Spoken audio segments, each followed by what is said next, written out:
দেখো আমি সকাল সকাল কিন্তু আজকে রান্না বসিয়ে দিয়েছি। আর একদিকে রান্না হচ্ছে আর একদিকে কিন্তু আমি বাদবাকি কাজ করছি। সকালে কাজ হয়ে গেছে আর আমার ঘরটা না মুছলে না কোনো কাজই ভালো লাগে না। আর হ্যালো গাইস, তোমরা কেমন আছো? আশা করি সবাই ভালো আছো। আর আমি তো ভীষণ ভালো আছি। ভালো না থাকলে তোমাদের সামনে একটা ভিডিও নিয়ে আসছি কী করে। আর দেখো আজকে কাজের আমার প্রচুর প্রেশার। এই কারণেই তো কর্তামশাইকে বলছি আমার দুটো সবজি কেটে দাও। বলাতে কিন্তু ও বসেছে কাটতে, কিন্তু ওর শরীরও চলছে না, বুঝতে পেরেছি রাত জাগা শরীর। তাই আমি বলছি তুমি উঠে যাও, আমি নিজেই করে নিচ্ছি। যাই হোক ও উঠে গেছে, আমার নিজের কাজটা আমি নিজেই করে নিচ্ছি। আর একদিকে রান্না করছি, একদিকে মশলা করছি। মেয়েদের নিত্যদিনের নিত্য কাজ করতেই তো হবে, তবু কোনো দিন কম আর কোনো দিন বেশি, এটাই হয়।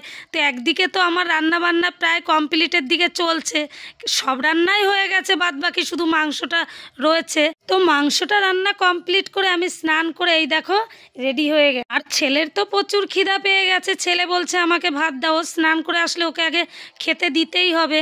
আর দেখো কোনো সবজিই তো খাবে না, এই ডালটা দিয়েছি, এই ডালটার মাংসটা দিয়েই ভাত খাবে। আর মিস্ত্রিদের খাবারের জন্য ডাক দিয়েছি, মিস্ত্রিরা বলছে পরে খাবো বৌদি, একটু চা করে দাও।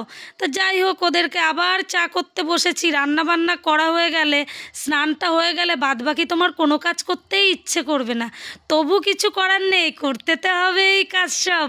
তা মিস্ত্রিদের জন্য আবার চা বসিয়েছি, এই দেখো চাটা করে নিয়ে ওদেরকে দিয়ে তারপর কখন খাবে জানি না। আর কাউকে খেতে না দিয়ে তো নিজে আগে খাওয়া যায় না, বলো কি করে? আমারও তো স্নান করে উঠে খিদে পেয়ে গেছে, কি করে খেতে বসবো ওদেরকে খেতে না দিয়ে? আর কর্তামশাই সেই সকালের খাবার খেয়ে টানা ঘুম দিচ্ছে। যাই হোক আমার রান্নাবান্নাটাও কমপ্লিট, যে যখন খায় এবার তখন খাবে, রান্নাটাই একটা টেনশানের বিষয়, ঠিক আছে? আর এবার দেখো সবাই চলে এসেছে আর সবাইকে খেতে দিচ্ছি। আর আমি কিন্তু একা খেতে দিচ্ছি না, আমার কর্তামশাই আমার সঙ্গে হেল্প করছে। ওকে আমি ডেকেছি, কেন ও দুপুরের খাবার খায়নি। আমি একটা খেতে দিচ্ছি, ও একটা খেতে দিচ্ছে। আমি যদি ভাত দিচ্ছি ও ডাল দিচ্ছে, আর ও যদি ডাল দিচ্ছে তো আমি মাংস দিচ্ছি। আর এদিকে তো আমার কর্তামশাইয়ের ভীষণ খিদে পেয়ে গেছে। তো খিদে পেলে বলছে তোমার সঙ্গে একটু হেল্প করি, আমি বসে যাব।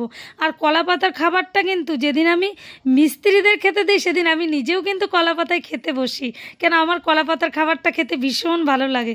আর আমার কর্তামশাই দেখো নিজেই সব কিছু নিয়ে টিয়ে খেতে বসে গেছে, কেন ওরও ভীষণ খিদে পেয়ে গেছে। বেলা তো অনেক হয়েছে, প্রায় 4টের উপরে বেজে গেছে, কিন্তু আমার রান্নাটা টাইমলি হয়ে গেছে। পুরো ভিডিওটা দেখতে থাকো, ঠিক আছে? আর আমার মিস্ত্রিরাও কিন্তু তোমাদেরকে হাই করে দিয়েছে। তো ফাইনালি সারাদিন পর এই যে এখন খেতে বসে গেছি, প্রায় 5টা বাজে, 5টা বাজে না 5:45 বাজে। তো ভিডিওটা কীরকম লাগলো তোমরা কমেন্টে জানিও। আর সবাই ভালো থেকো, সুস্থ থেকো, টাটা।